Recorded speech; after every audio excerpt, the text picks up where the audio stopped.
Okay.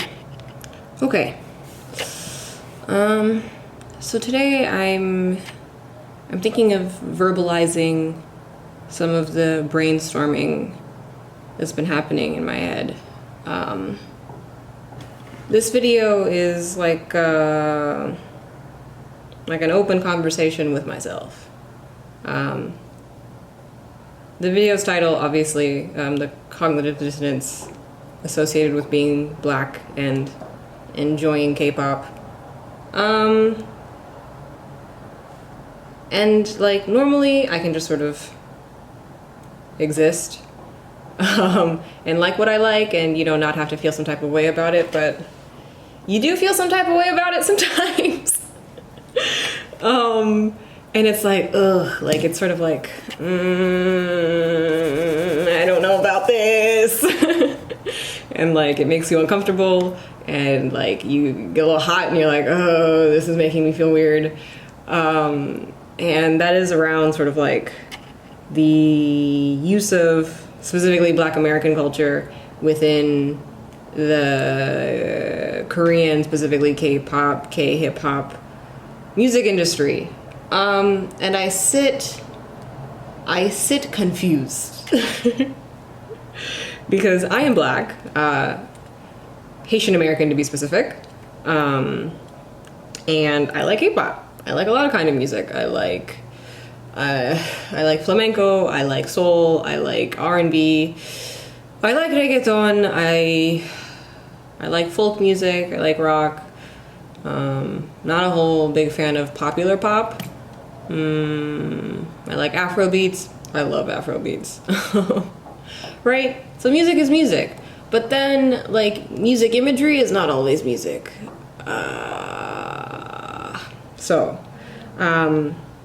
The cognitive dissonance I experience, it's like, do I ignore my blackness and enjoy music? Or do I sit in my blackness and feel uncomfortable?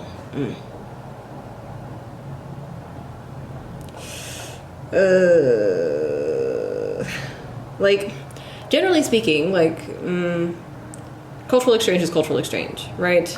Like, Japanese tempura is Portuguese. No big deal. But like,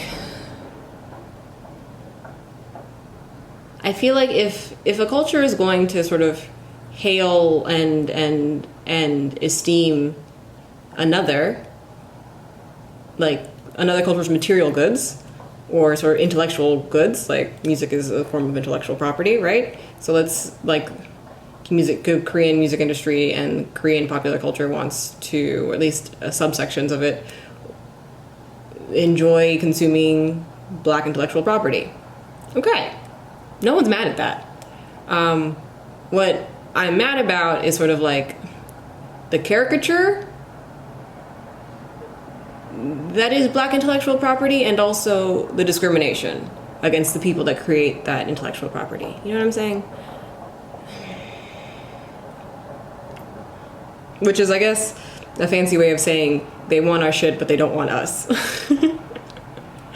And like, I understand like there's a modicum of curiosity around like blackness. Like, I'm sure like when an Asian person goes to Africa, it's like, whoa. When a black person goes to China, it's like, whoa. But like,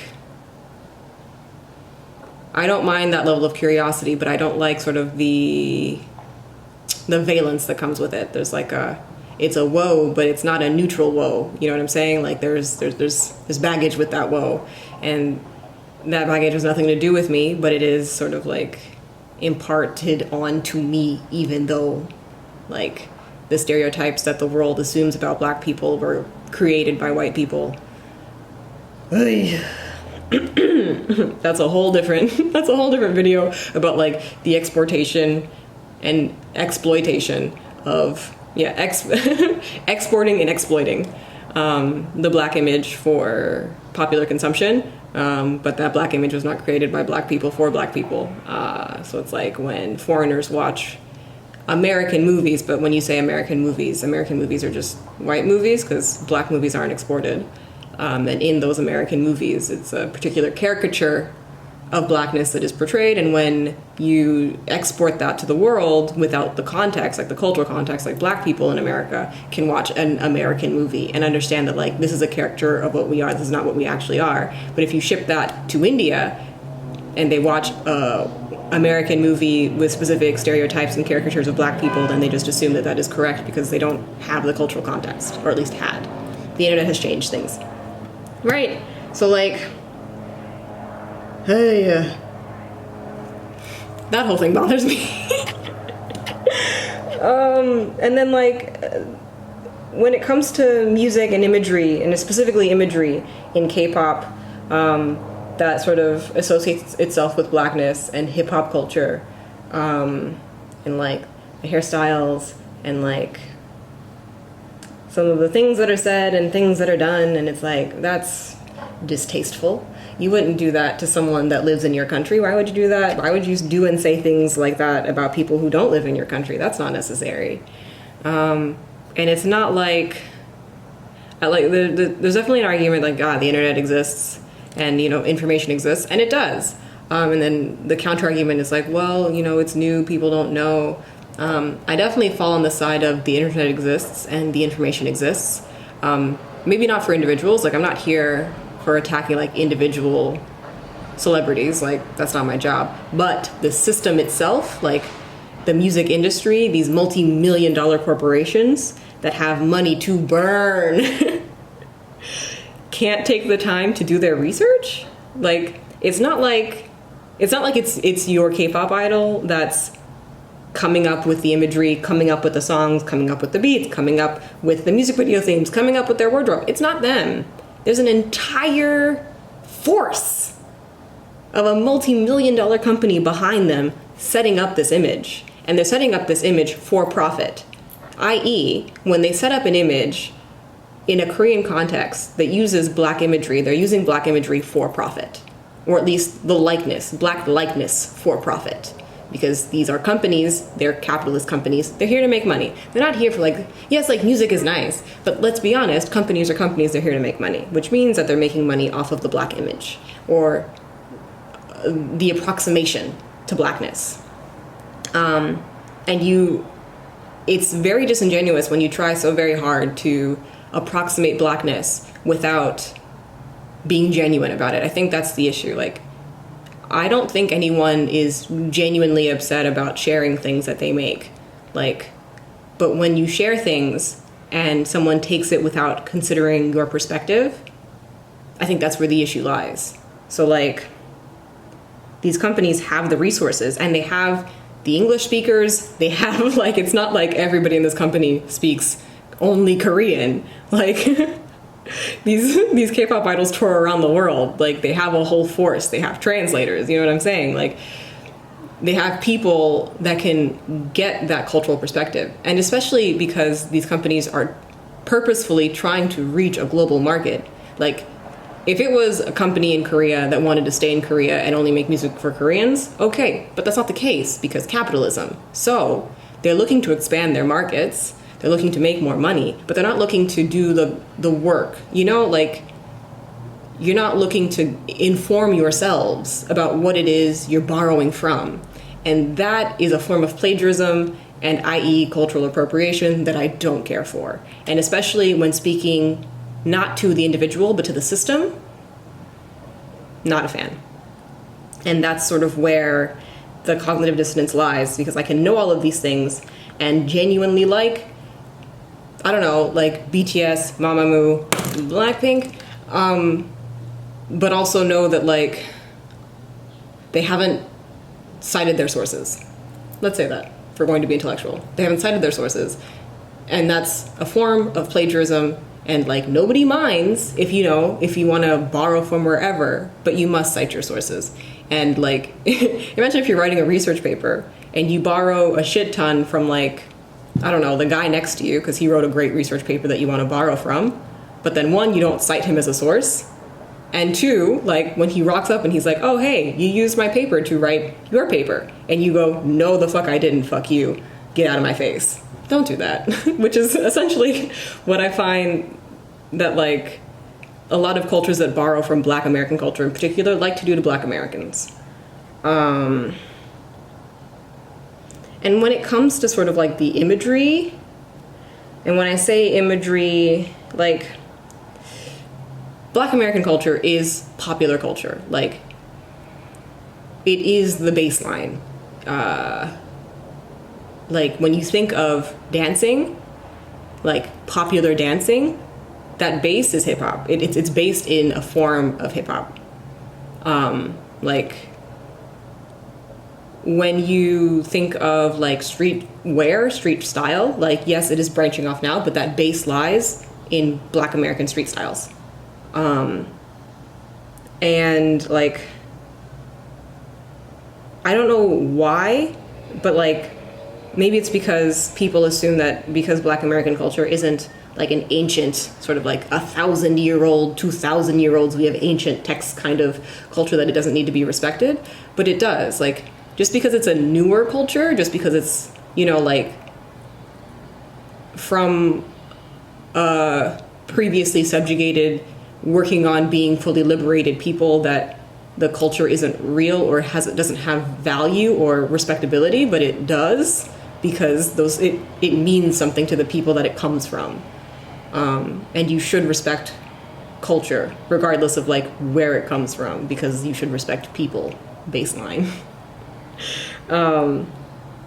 So yeah, like when I watch like a K-pop video and someone's wearing a do-rag and I feel uncomfortable about it, and then someone wants to tell me that like it's just, you know, fabric, it's not that big a deal, like appropriation isn't a thing and whatever. But then I think to myself, if Girls' Generation wanted to rock up in a music video in hijab,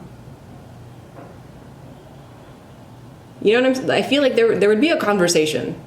There would be uproar, there would be two sides, but there would be a conversation. It wouldn't just be like, it's fabric. No, no way.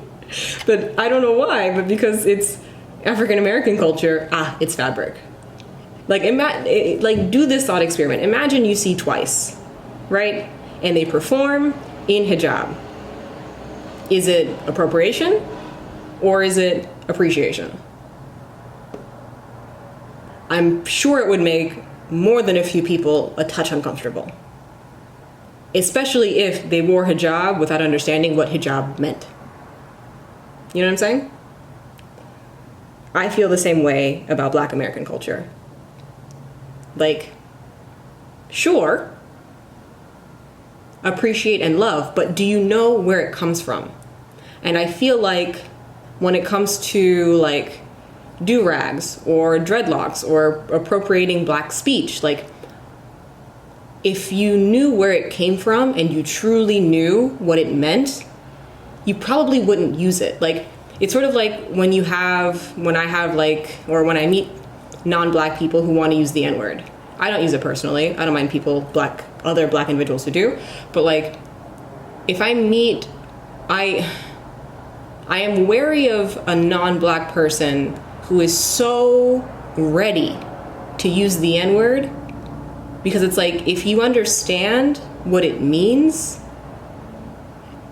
within your context, within my context and within your context, then you wouldn't even ask me if it's okay to use. You know what I'm saying? Like, you can appreciate a culture, understand a culture, and know better. You know? Like, I respect non-Black people of color who are in sort of like the Black fight and understand that like there are some things and some lines that you must just respect. And if you understand it, truly understand it, then you respect it. So like, I was watching J-Hope's chicken noodle soup video, which was full of people of color. And then in one section of the music video, he didn't, like, his hair wasn't locked, because like, you can't just casually lock hair like that. But his hair was sort of made to associate itself with locks without being locks. And it made me feel uncomfortable because, like, one, you're profiting off of the image of Blackness. Because, like, once again, these are companies here to profit. So therefore, they styled his hair in that way because there was at least some level of understanding that like that hairstyle would be seen as likable and profitable. Because it's not like he wears his hair in locks every day. He wore it for that particular part of that music video. So it's not like he's in the lifestyle and he's like, like I lock my hair. It's like, no, I locked my hair for this particular section of this particular music video. And it like, it's not part of his being. It was part of a product. You know what I'm saying? Like, when you turn culture into a product for commodification and consumption, but so yeah. Those are my intellectual ruminations about cultural appropriation within K-pop. And it's the same with do-rags. Like when Hwasa wore a do-rag for Queendom and I saw it and I was like, that, like, it wasn't necessary. Like, what, if you're trying to associate yourself with blackness is not a do-rag. And there was no reason. Like, it was just weird. It was, for me, as weird as Hwasa performing in a hijab. Like, why? For what? What does it add? That it, you know, like, what what does it add that, like, you couldn't have done without it, you know? And, like, I had a friend sort of play devil's advocate and ask me, like, okay, well, Claude, what if you wore a kimono in Japan? Or what if you wore a kimono just, like, down the street? And I thought about it and I said to her, like, no one is being discriminated against for wearing a kimono, you know? No Japanese person is getting discriminated against for wearing a kimono, and no non-Japanese person is getting discriminated against for wearing a kimono. A kimono is fairly neutral. Black people get discriminated against for their hair, for their skin, for their style, for their speech, just like hijab wearing Muslim women get discriminated against for their style and their religion. So, like, I feel like when we're talking about appropriation, you also have to understand the nuance and the context. You can't just, like, because not all culture is on even footing, you can't treat all culture like it's on even footing. Like, you have to have some level of empathy and understanding. Like, these are not all equal, and so therefore you can't treat them like they're all equal. Because in the world, they haven't been historically treated as equal. Yeah.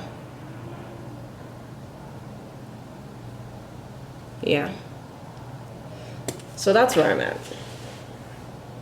I'm sure someone's gonna get really mad at me for making this video and uploading it. Oh, maybe I shouldn't. But it felt good to say. And if there's anyone out there that feels the same way I do, you're not alone. You can like K-pop and be a modicum of woke without being, like, apologetic. Because I really don't like it when people are apologetic, like, for K-pop. It's like, first of all, especially non-Koreans. When non-Koreans are apologetic for K-pop, it's like, it's not your culture. And so, like, you must hold them to a higher standard, because how will the industry grow and learn if we don't hold them to a higher standard, if we don't hold everyone to a higher standard, if the world is allowed to treat Black Americans and Black people, because the world is both racist and colorist, and those are two different things. The world in general, outside of, like, I guess Africa, and even parts of Africa, are anti-Black racist, right? Like, the majority of the world is some level of anti-Black racist, and it's not necessarily their fault, it's colonialism's fault. And the perpetuation of Black stereotypes' fault. But then, like, the world is also fairly colorist, which is the argument that, like, in most cultures, darker skinned people are treated like shit. We've got a lot of work to do, guys. Yeah, we've got a lot of work to do. Those are my thoughts. I don't know if they're the most coherent, but that's all I got for right now. And this is a long ass video, and I'm not gonna edit it. Oh. Bye, YouTube.